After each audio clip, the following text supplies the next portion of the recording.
stories in the pizza world. I'm your host, Will Dumas, and I'm joined by my guest host, Jim Mumford. Jim is both a cookbook author and a writing contributor for the media publication Inside Hook. Also joining us tonight, our special guest, Anna Crusett. Anna is the owner and operator of Mercurios in Pittsburgh, Pennsylvania, where she's doing both Neapolitan pizza and gelato. Anna, what's up? Welcome to Pizza Roundtable. How are you? Hi, I'm doing well. Thanks for having me tonight. Awesome. I'm excited. Totally. Jim, what's up to you, buddy? Welcome, man, as well, bud. Hey, welcome, welcome, Will, welcome, Anna. This is gonna be a good show. We have some fun ones to talk about tonight. I would say so. Jim, are we still calling you Jimmy Meatballs today, or will you just be Jim? If you ever stop, I'm gonna be personally offended. Jimmy Meatballs. Did I get that right? You did. I didn't give it, but it sticks, and that's just me. I call my daughter Spicy Meatball. Spicy Meatball. Oh, all right. I like it. So I'll give you I'll give you the background just for 1 second, because Anna, you do, which we'll get into, traditional pizzas, right? As does Jim, who appreciates spaghetti and meatballs. It's just that he puts it on the pizza. I've done it. Which I could see. Oh, look at that. Cool. So would you be down for the spaghetti and meatball pie though, Anna? I feel that might be not quite your traditional style. It's something I would eat. Okay. It's not something that I would sell. Fair. Okay. Fair. Yeah, I'm with you on that one. That's acceptable. Yeah. That's acceptable. Give it a try. It's a good middle of the road answer. You're not offending anyone, but you're also not offending me or your customers. So that's good. I offend a lot of customers. No way. Well, listen, Anna, speaking of your customers, tell everyone here a little bit about your spot, just so we can get a sense of who you are, what kind of pizza you're making, what you're up to. So I have two restaurants, both Mercurios restaurants. We do specialize in artisan gelato, Neapolitan pizza. So we manufacture the gelato for wholesale distribution in the Pittsburgh area, but also for our two restaurants. And I have two locations, Shady Side and Fox Chapel in Pittsburgh. And they're very kind of quick service. I'd like to say, like, our whole goal is really to create an authentic dining experience. So if you were going to go and have dinner in Naples and come back, that's kind of what you would get all in one. Our one location is much smaller and it's very European types. Everybody, all 40 guests kind of eat at the same table. It's very tight and there's no room to move around. We just serve wine and beer, and we have about 29 pizzas on our menu at this point. We have some salads and a few panini, and that's it. A lot of people are asking us about pastas and asking us about, different types of protein to put on the menu, but we just are a quick turn Neapolitan pizzeria. So, that's the one location. Our other location in Fox Chapel is in a more outside of the city in a neighborhood area, and definitely larger size parties and more family oriented. And so we started last year doing pasta on the menu, and we just started doing Sicilian style. I'm still not sure how I feel about it, but it seemed like the right move for the area just because our brand is Neapolitan pizza. But at the end of the day, it's more about family and quality and good pizza. And so we feel like we can do that in both the different styles. Ooh, I love it. I think you've hooked Jim with the Sicilian pie there. Got me. You had me at all of it, right? At the family seating, at the gelato, at the the true Naples experience. So I'm familiar with the Fox Chapel area, and they're certainly blessed to have you. Oh, thank you. Look at that. All right, but your pie style in general, Neapolitan, but you live on the traditional side, right? We're not out there making kooky, crazy combination spaghetti meatball pies. We are staying to the core classics. So it's funny because when the way that the gelato manufacturing and how the gelato business started, I was 9 when my parents started putting that together. And they just wanted to open a custard stand really in our hometown. And they opened it when I was 11. And my brother, I'm one of 7, but the brother that's a year older than me and 2 years younger than me, we all do the businesses together. We were young and watched our parents kind of build the ice cream business. And they tried to do in 2001 like the traditional nochola and janduya and all those flavors, and it just didn't sell. So they very quickly Americanized gelato, and because that was the market, so they started doing strawberry cheesecakes, and that was also kind of like when Ben and Jerry's was becoming very popular, and a couple years before Cold Stone, but like things in the product, Yeah, and the just as mix-ins. the crazier the better. So I feel like our gelato is the absolute opposite of what we do with our pizza, because the pizza we don't even put pepperoni, like it's very traditional. There will be no modification to the marinara pizza, but yet we are like the sky's the limit with gelato. So no, it doesn't make a lot of sense. But although I will say, in the last few years going to Italy, I've noticed that they've really started to westernize a lot of their gelato and flavors as well. So they're inspired by us. I was just gonna say that, right? I think that's going over right to Italy. I'm starting to see the more mix in. So really, Right. you're ahead of the curve, right? You had them beat by 15 years. Right. Yeah. We just wanted to stay in business, right? That's really what it was. That's cool though. I like I appreciate the traditional side from the pizza, and like I don't know, maybe the gelato's the more creative outreach, right, or discovery for it. I think I need that too. Yeah. Because again, my brothers and I do the restaurants together, and Michael has always, and just initially, the menu is his lane, and he'll take my advice and input on things, and he'll consider it, but really that's like his area. And in order for a business to just work well with siblings, you just have to give up some of that control in that area. So I feel like we need more. It needs to be, we should be doing like a different pizza each month, and we could be doing specials. No. So no. So I do that for myself at home, and then I do that whenever I'm making gelato. But I need that because I like to just challenge myself to, see what we could put together, what pairs well.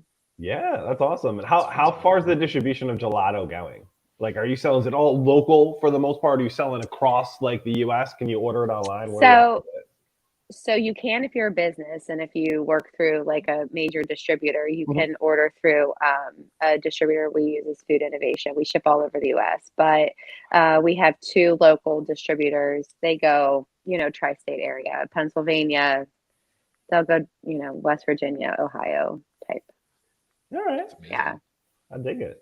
Well, listen, speaking towards how creative and, I think like interesting you happen to be, I'd like to highlight an article tonight to maybe perhaps start with. And this one was out of PMQ, and it was 10 women in pizza to watch. And look who's here on the top of this stage. Oh my goodness. Okay, I tried to find this article. What did I tell you about technology? I Googled it and I was like, where is this? Somebody tagged me and I don't know how to find it. I couldn't even read it.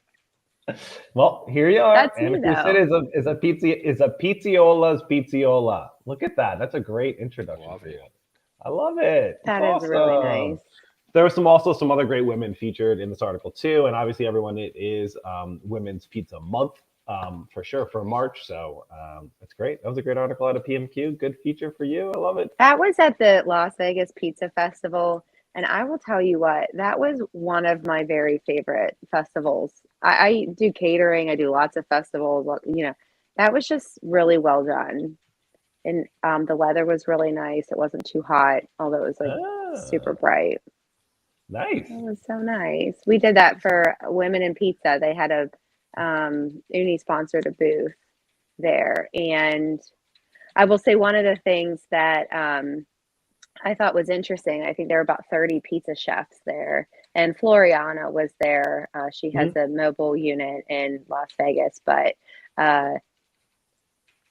maybe one other female. You know, they had all the chefs do a picture at the end, and it was, you know, talking about women in pizza.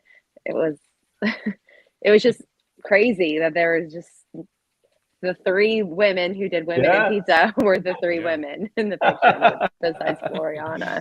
It was like, they're definitely, where are they? And then this year was really nice. They had local pizzaiola in Las Vegas go and do that festival. So I was excited to hear that. That's awesome. Well, then speaking of Vegas, are you guys headed out to Expo this year, or no? Or are you hanging home? Hanging home. I didn't know that was an option. No, I love going to Expo. It's a lot of work, just a lot of timing. This year I am organizing or helping to organize the Make-A-Wish booth for the World Pizza Champion team. So we work to raise money for that program. And if you're going to be in Vegas and you're thirsty, stop by the booth and buy some water. And so all of that will go to making a difference for the Make-A-Wish. But I'm going to be handling that this year, and I'm speaking on how to add gelato to your operation. Nice. And I've been like really trying to get in touch with a lot of different gelato manufacturer companies and equipment companies to just try and like, what's the easiest way? You know, somebody makes pizza for a living and they want to do gelato. Like, how can we make this happen?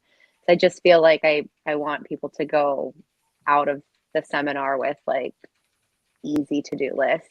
Might be expensive, but easy. Right. but a way actually to be able to make it tangible, right? Like you can go home and you can take 1, 2, and 3 and be able to translate that into something that you can do right away, right? Sure. So that's awesome. What I have planned for that. And then I am going to be, are you guys going to be there?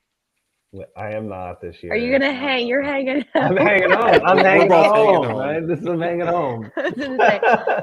At Pizza Rock at Tony's on Monday night, they're having the Slice Out Hunger event. And last year I was like so fortunate and honored to make pizza for it. But this year I am shipping my gelato out to Pizza Rock, and we'll be serving gelato at that event. So people will get to try it because everybody's like, we gotta know if it's the real deal or not, right? So I keep hearing about it, but okay, awesome. That's cool, Anna. That's great. Well, maybe next year you'll go and then you'll get to try it, or just come to Pittsburgh. Yeah, I will. Probably closer. I will be in town probably in a few months, and I will absolutely stop by. Where do you come when you come to Pittsburgh?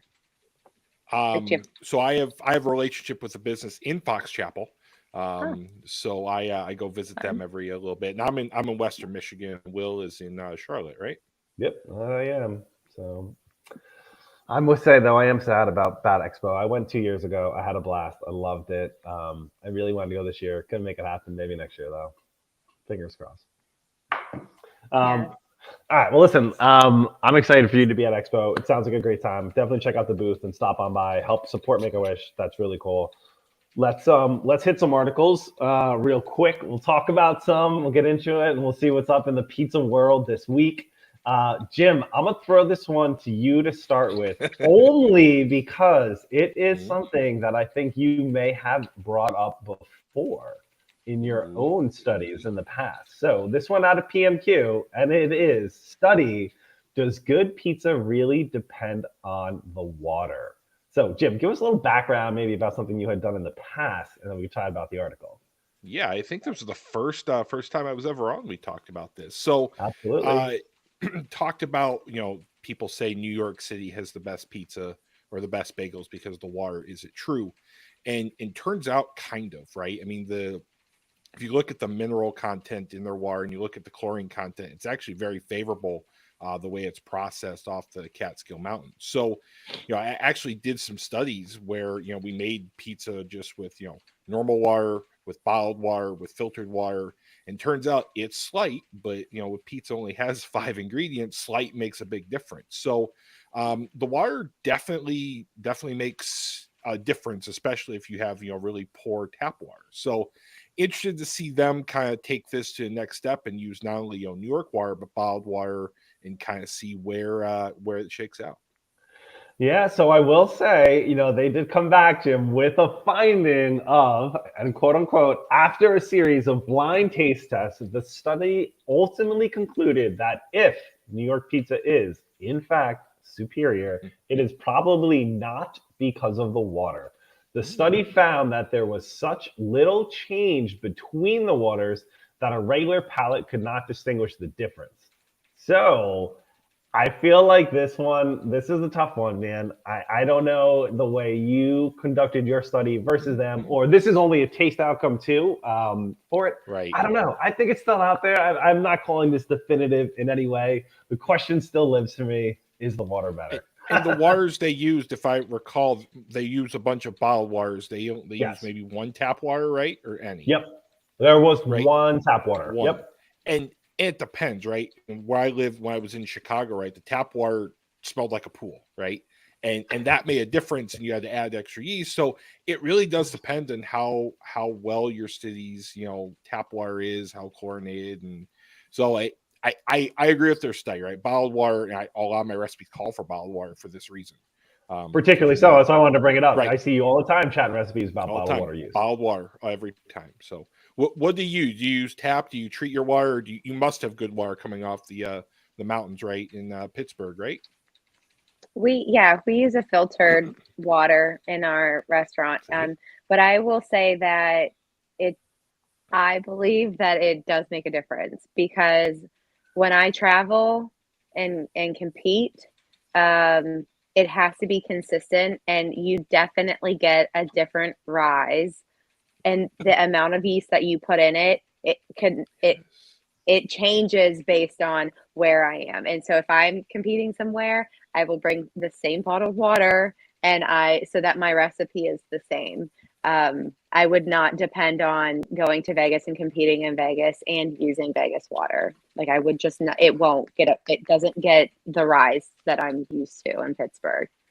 Okay. I mean, it would if I changed the recipe, but you don't have the time to do that when you're there for a competition. Interesting. That's a good point. I think it's probably not something that's often studied when we talk about these either. We're just looking at taste outcome, but maybe there really is an actual chemical component, like chemical difference, to make your dough different. So you're altering your recipe based upon the water of where you are. So, interesting. Okay. All right. It's awesome. It's so reassuring to hear that from you, right? I'm not completely out to lunch. Other people feel the same.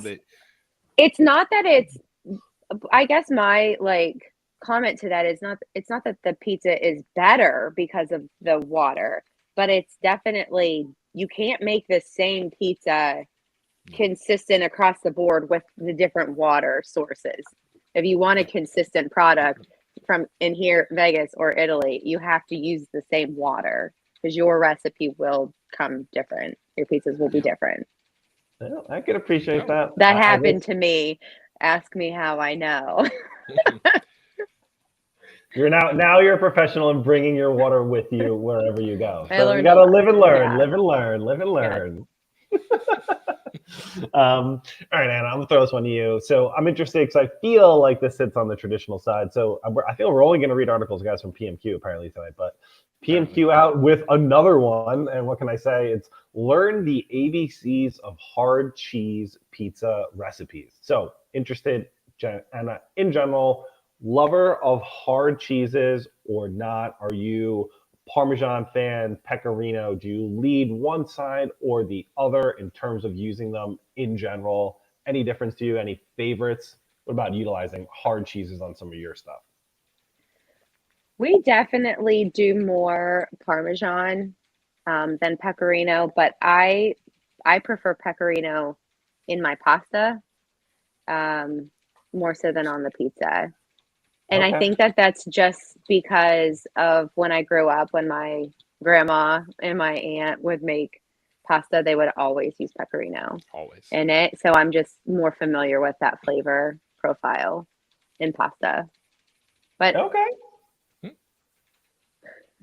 Jim, what about you, buddy?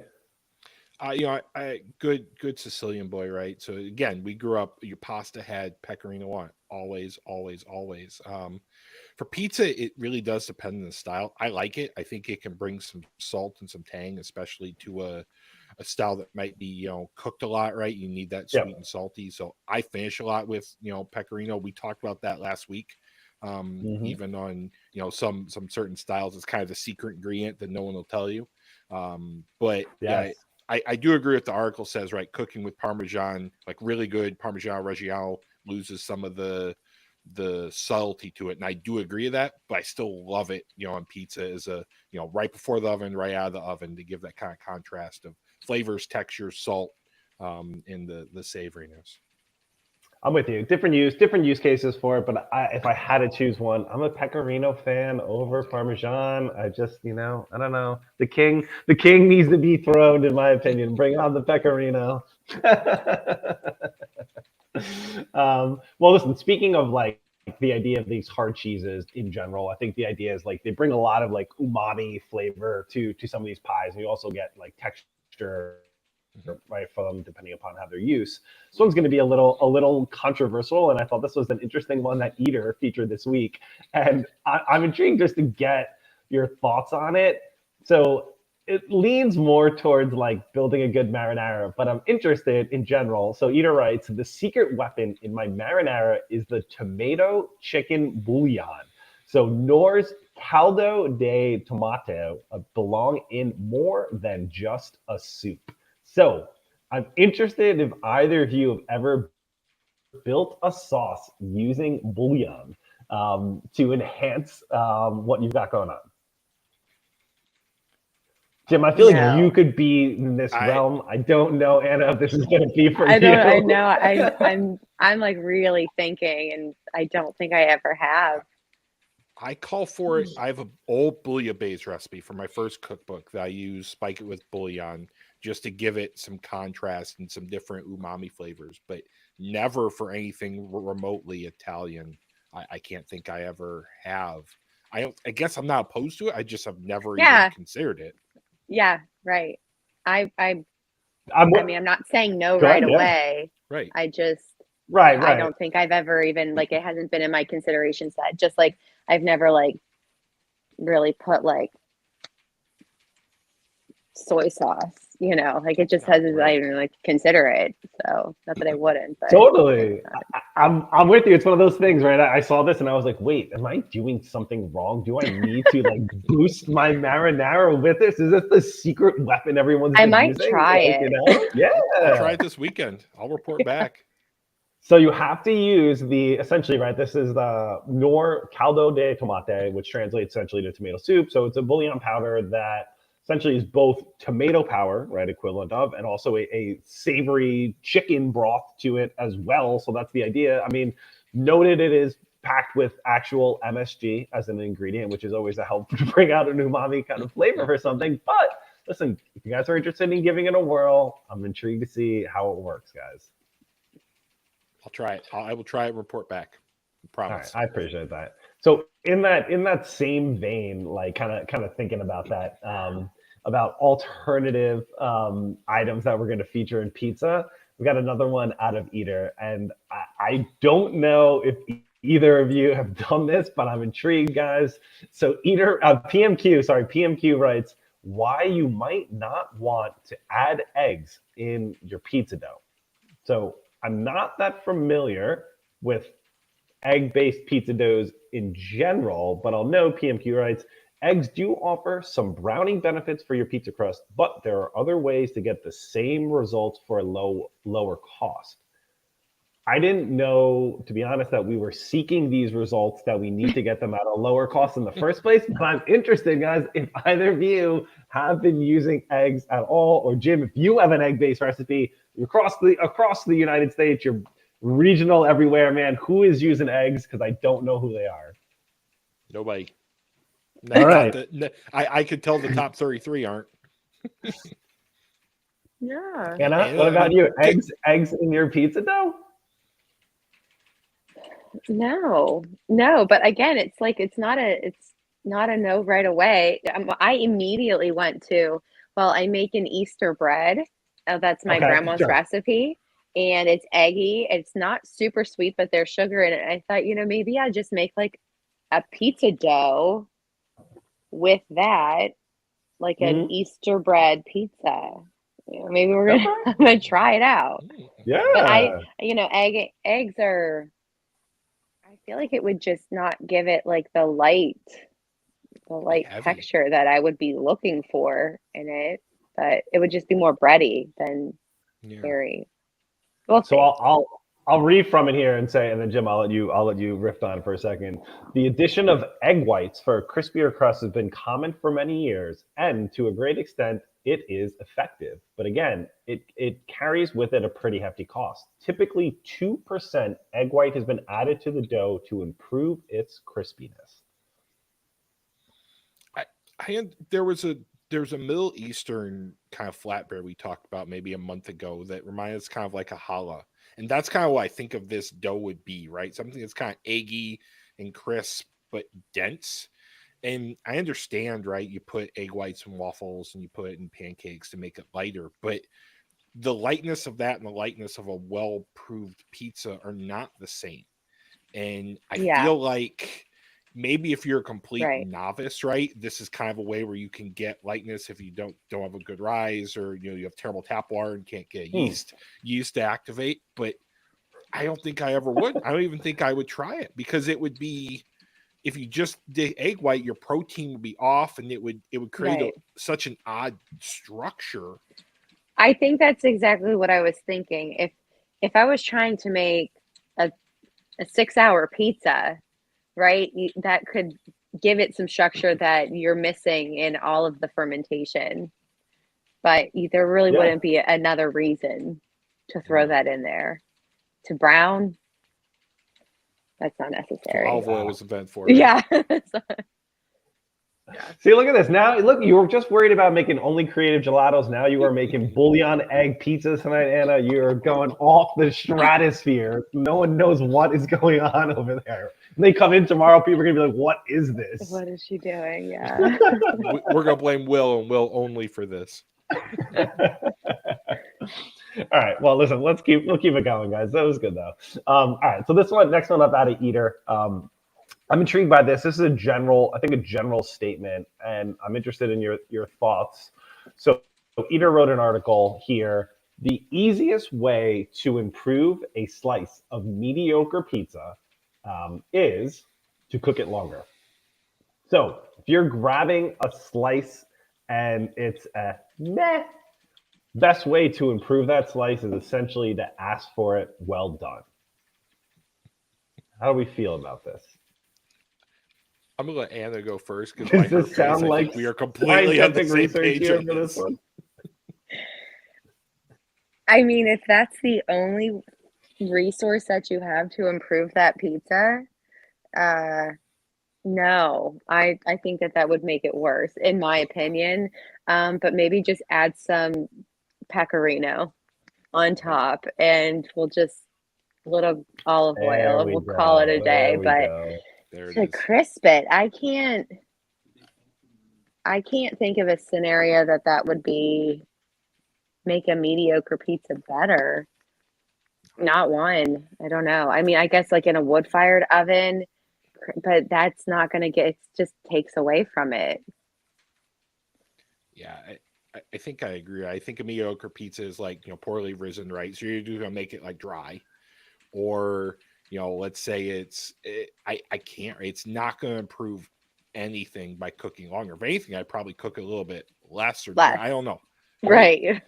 So, but yeah, I think get out the red pepper flakes, get out the hot sauce, and just know where you are.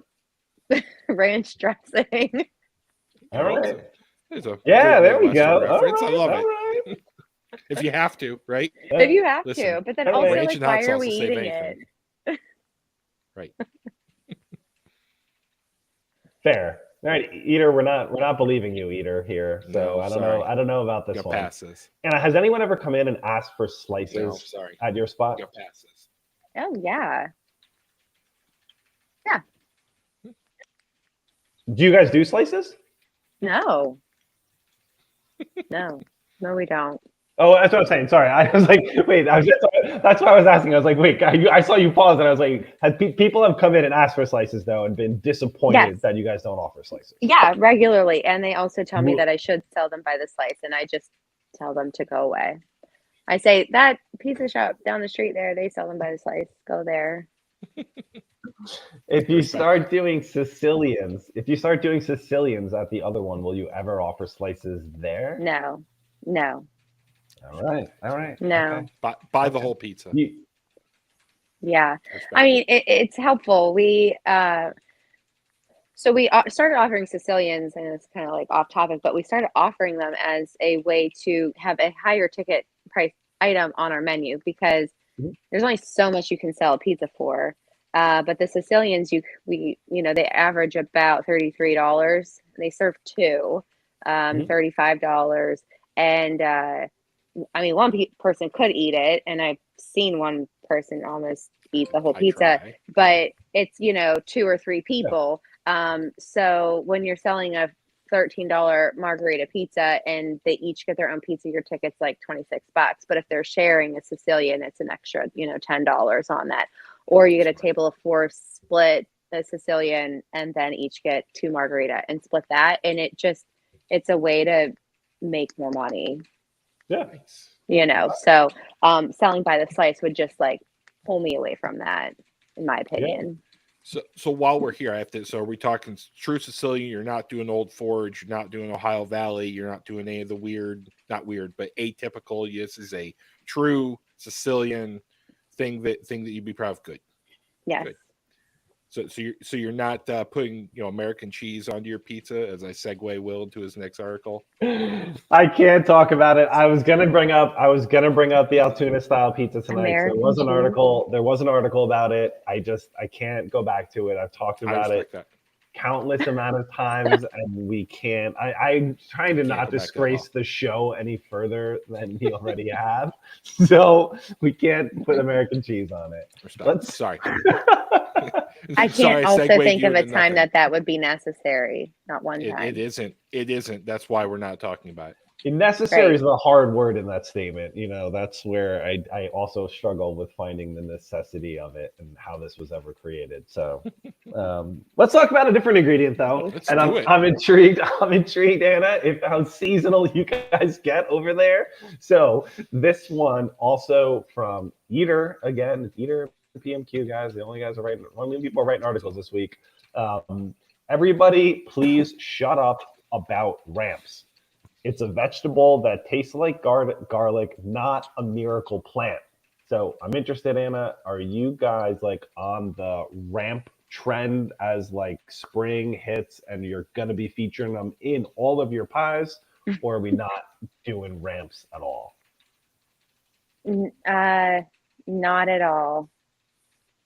Again, it's not a no. I would eat it if someone would make it for me, but I'm not going to sell it. Oh, all right. I get it. Jim, are you a ramp guy? What do you think, dude?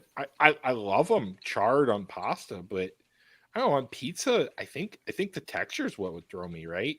I think if you put them on raw, it's wrong. If you let them cook at the high heat, I think it would get acrid. I don't think I'd do it personally. Okay, all right. Guys, I could get down for a good ramp. I don't know if I'm going to do them on pizza. I'm happy to see them on a menu, like a ramp pesto. I think Eater quotes, I've seen a number of uses. I've had a lot of like ramp and crab before. I've seen some pretty cool little appetizers with it. So like I'm not going to lie, I'm down for ramp season. I just don't know if I need them on my pizza. All right. Hashtag ramp season. There's our weekly t-shirt. I didn't know if it was a thing. I felt like, everyone's talking about them. I feel like springtime comes, like people are jumping up and down, like knocking on other people's doors. Like, can I borrow some ramps? Do you guys have any? No, maybe not by you guys though. No, definitely not Michigan. Only the southern states, I guess, apparently. I guess. You tagged me in a pizzeria putting one on pizza. And I'm going to find out, okay? You find them for me. I got you. All right, it's coming at you. Don't worry. I'm doing an egg wash bouillon ramp top pizza is coming your way. All right, so listen, we're gonna get serious for a second here. This one, Anna, is gonna be for you, and I'm interested your thoughts on it. I'll preface it by saying seems a little extreme for me, but I'm interested if you have any thoughts on this. And I'll preface it with, we've talked a lot before about tipping and adding charges onto things, and this kind of it's very different, but it falls in the same vein to me from a customer perspective. And it is an article that was written by Daily Hive. Oh, sorry, guys, I just shared it and then it went away. Oh my God, come on back. And it is, I'll read it out loud for the time being until it comes up. Extra price for a slice. Canadian pizza chain raises eyebrows for charging a 2% carbon fee on their bills. So this is an item that's added on the bill, but the article speaks to the point of they're saying essentially we are importing all of our ingredients for the most part from Italy, and we are offsetting essentially our carbon footprint for bringing those in by adding that to your bill. Not a willing charge. This is just a direct charge on the bill, but they do note it as a 2% charge to it. So I'm interested in your thoughts, Anna, on the idea of a 2% carbon charge, or just a charge like that hitting your bill from something other than, maybe like a pass through like that. It just seemed a little odd, but tell me what you think. I feel like as a consumer, if I saw that, it would be pretty distasteful. I'm fine paying 2% more for food that I want to eat.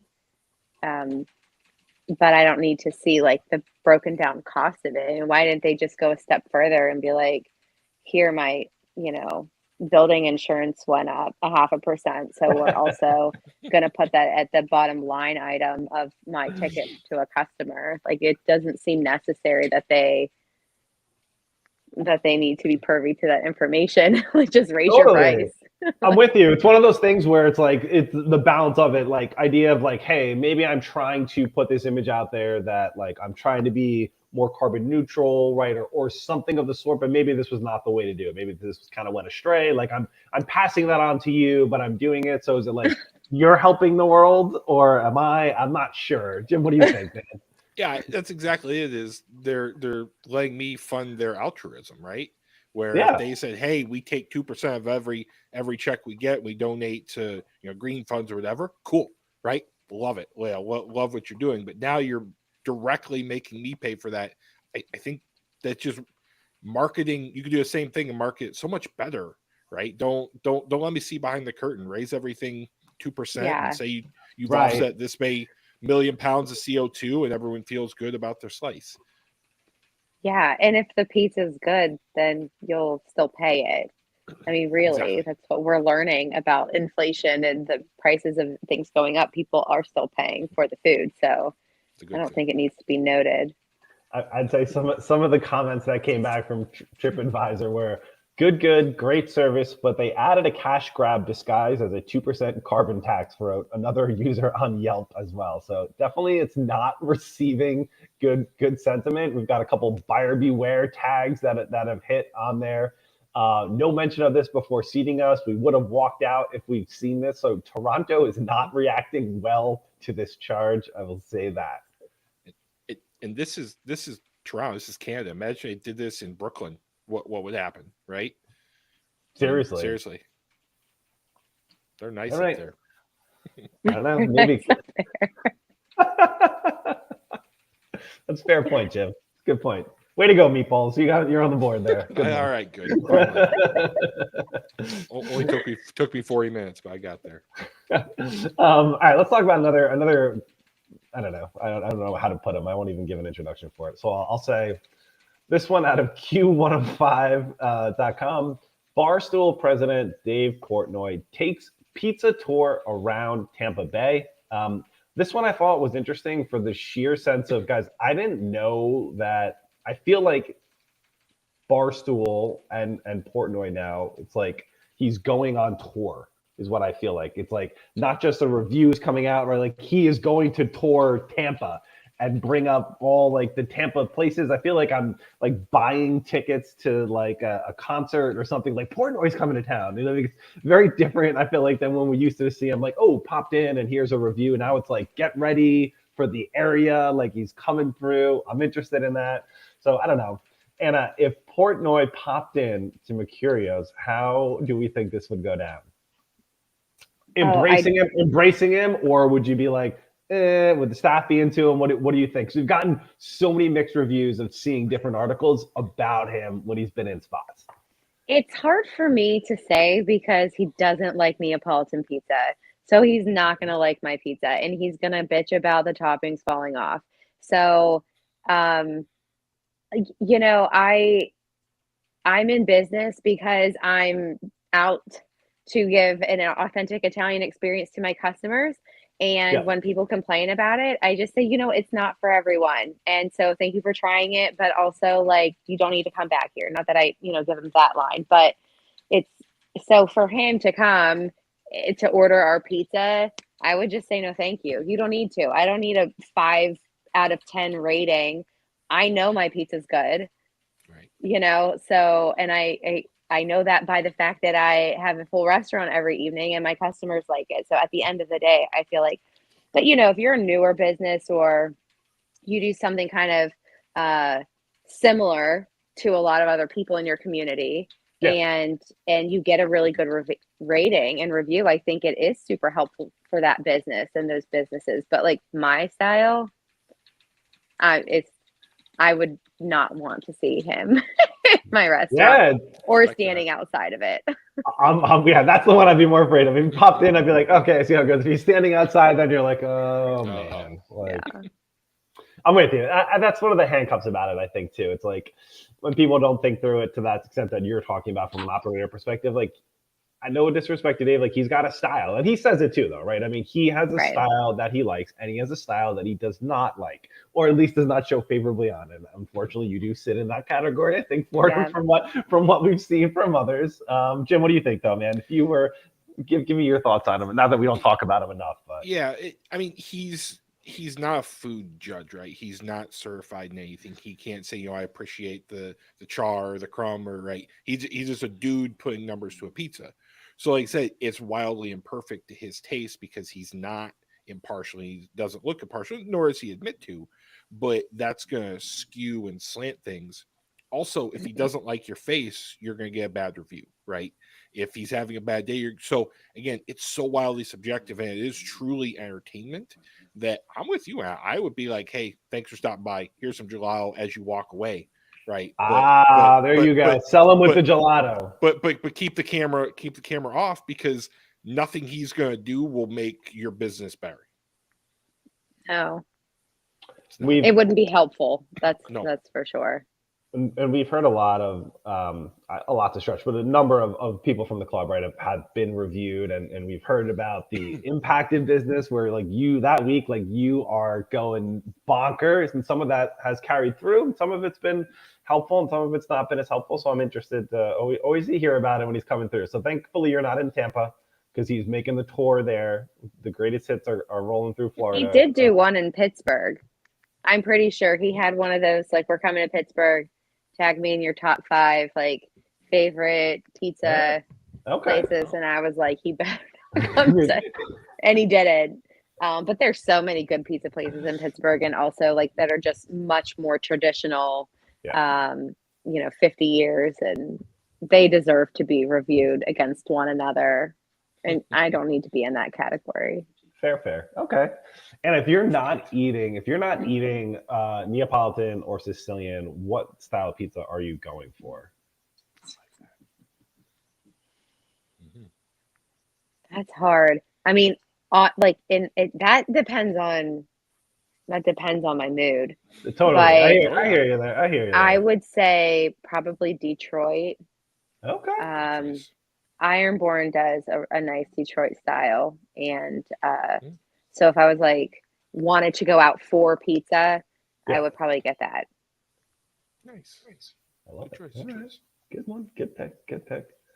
All right, guys, let's talk about a couple more, and This one is out of Las Vegas Weekly, and I'm happy just to feature it because it's honestly John Arena, and John Arena's great. He's the OG of pizza, like that is for sure. It's gonna be. It's gonna be. I love it. Wait, can I do that too and get one? I had no idea. You have If to you made make a it look better like a heart, heart. did make a square. Look, it's a heart, guys. You're making a Bend your circle. fingers. This is it, guys. I don't know. All right. Anyway, Your have to best. work on. I don't Well, know. My favorite moment in this show to date. That's great. Anyway, John Arena, guys, he's going to be speaking at that expo this year, and they're talking a little bit about Truly Pizza, his offering that he's opened up, which is more of an artisan spot out of California. I'm interested, Anna, in general. Have you ever tried any of John's pies? I feel like I already know the answer to this, obviously, but tell me your thoughts on them in general. I am a huge fan of John Arena, and I have been for a really long time. And I think it's just, I met him a couple years ago, but I didn't really know him that well. And not that I've had many conversations, but he's just one of those people that is just so kind-hearted. Like, it's funny how when he's in a room, it's like the presence is just, he can command it in kindness. It's not anything that he's doing. It's just like how much passion he has for pizza and for the industry, and how he is like a true champion of what people are trying to do and supporting them. I just think what he does. I have had his pizza in Vegas, but I would do anything to go to Truly Pizza. Just haven't been there yet. That's one I haven't been. I haven't been to Truly, but I mean, I ate his pizza in Vegas, and I think it was actually at one of the slice out events too, where him and Chris Decker were making pies. And I will say, there's not that many pizzas that I've had that I felt are like life changing. But this is one of them. Just seeing the airiness and just lifting this plate, and I was like, oh my god, this is like a cloud. I was like, this is like a cloud. And I was like, how is this possible that I'm picking this up like this with nothing to it? And I was just mind blown. I was like, this is so cool. I would recommend anyone check out one of these because you will be like, I've never had pizza before until I ate this. And I was like, yeah. And it's even one of those things where, I'll talk to Chris Decker and he'll just be like, I'll just tell you, this is how you do it. I just do this and this and this. But it's like when your grandma was making her bread, there's something else that I don't have. Some magic. But I just, that I need to be near it to just the osmosis. Take it in. You just got to be, osmosis be around you and just feel the vibe, the pizza vibes. Yeah. Well, I think it's one of those. Go ahead. I was just gonna say, I'm super inspired seeing their pizza and their content. I'll be honest, I'm not a good social media person, and I don't put out a lot of content, but I love seeing what other people do and appreciate their commitment to posting, because it does. I look at it and I think, that's just amazing.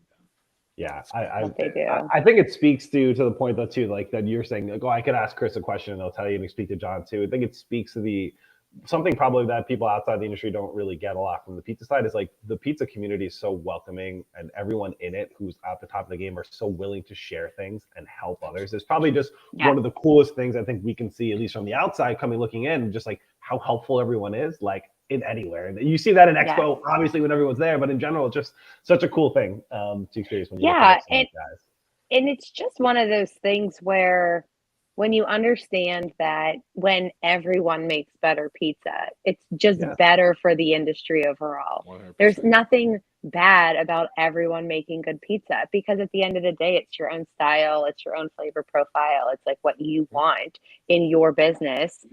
And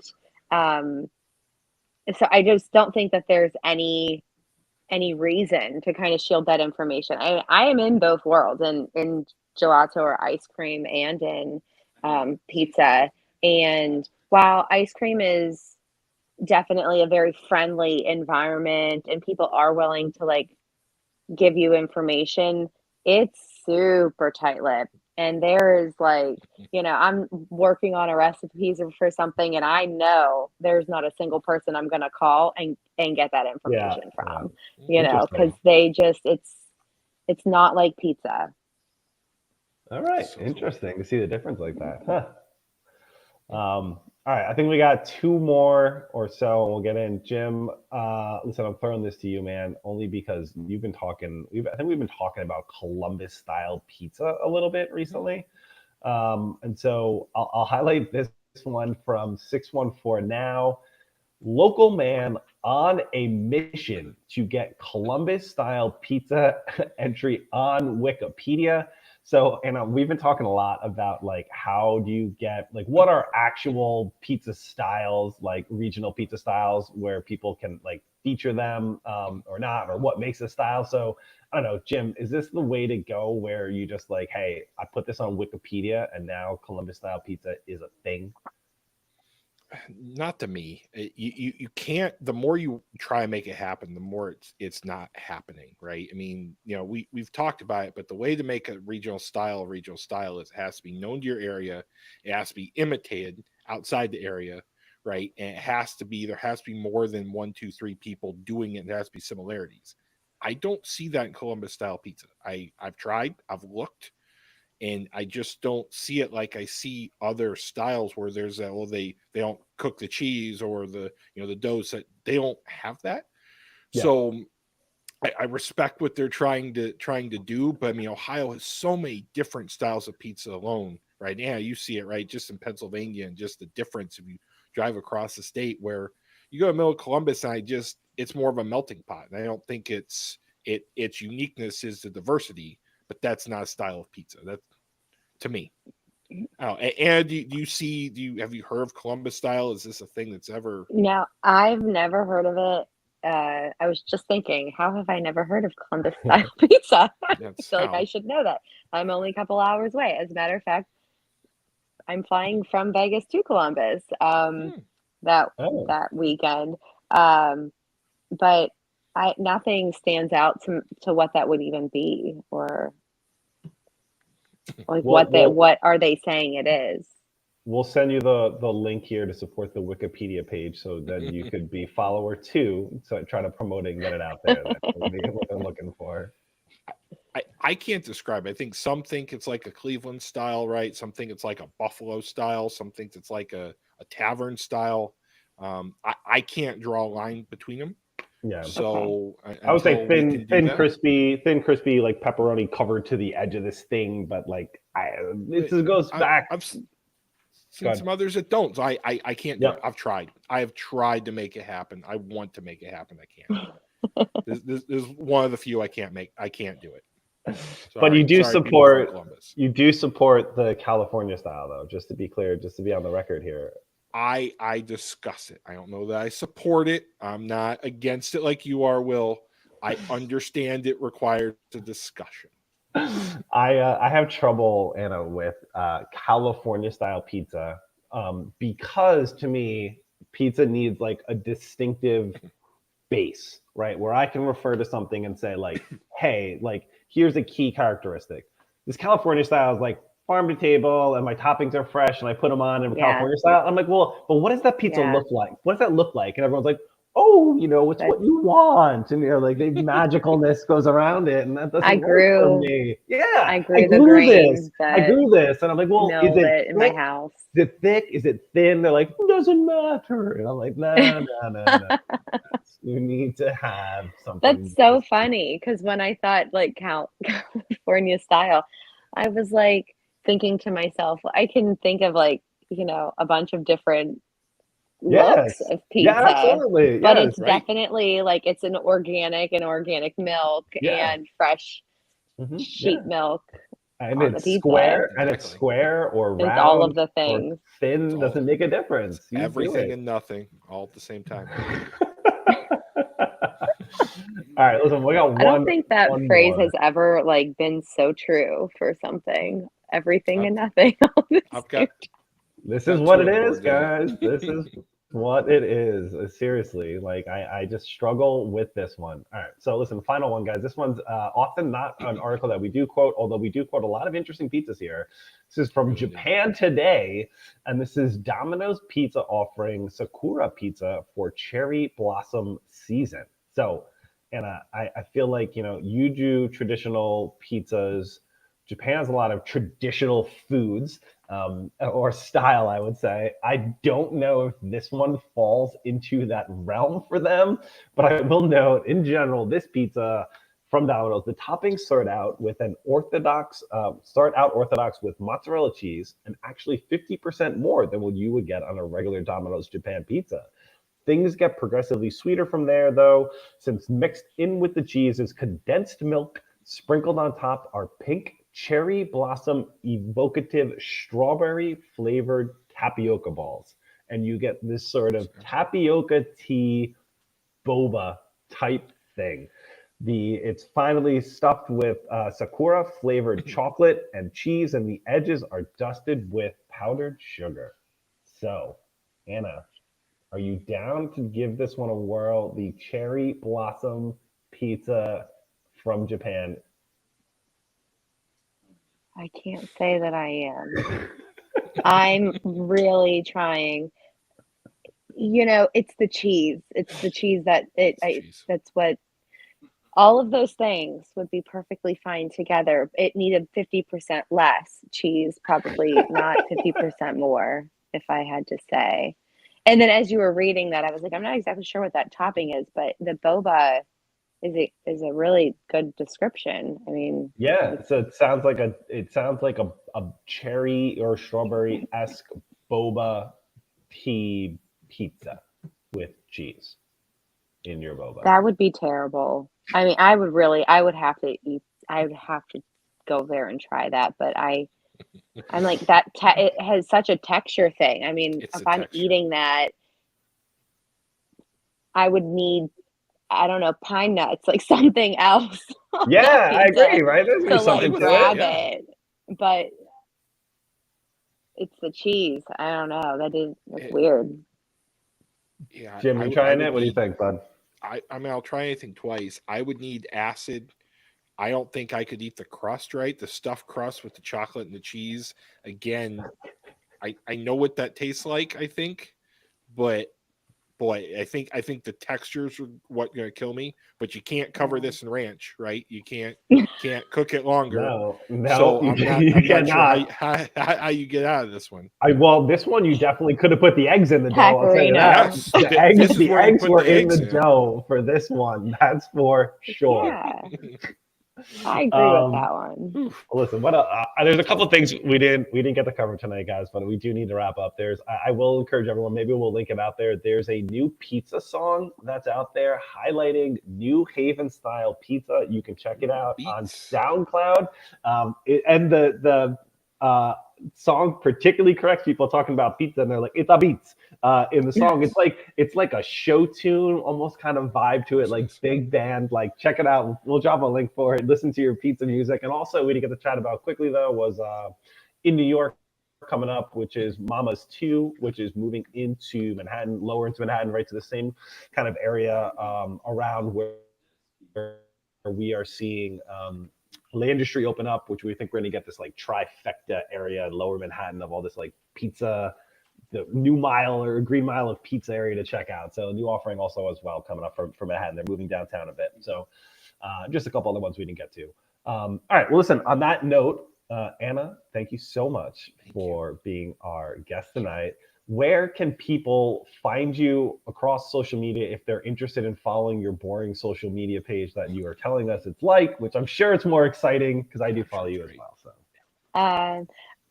our handle for Instagram is Mercurios PGH, and mine is Anna _ which I know is kind of outdated, but it's Anna _ Crucit.